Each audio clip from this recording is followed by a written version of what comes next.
दोस्तों ही जो ॾिसी रहिया आहियो इहे ठटे ज़िले जा उस्ताद आहिनि ऐं उस्तादनि जी तंज़ीम आहे बेटे अलफ़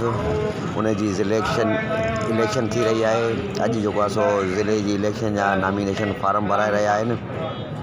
ऐं इहे उस्ताद जेके आहिनि ॿिनि ग्रुपनि में आहिनि। हिकिड़ो छलगिरी ग्रुप आहे, हिकिड़ो सठियो ग्रुप आहे। इहे उस्ताद जेके आहिनि से इंतज़ार छलगिरी ग्रुप जा आहिनि जेके पंहिंजा अॼु नॉमिनेशन फार्म भराए रहिया आहिनि ऐं उहे फार्म जमा कराए रहिया आहिनि ऐं 22 तारीख़ ते जेको आहे उहा इलेक्शन थियणी आहे। इहे उस्ताद जेके आहिनि से उन इलेक्शन में सरगर्म आहिनि ऐं ॾिसो पिया त इहे समूरा उस्ताद जेके आहिनि उहे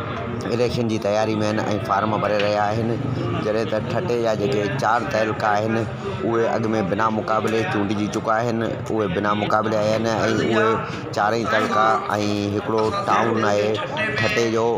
उहे उस्ताद जेके ग्रुप चूंडिजी आया आहिनि बिना मुक़ाबिले उहे समूरा तहलकनि जा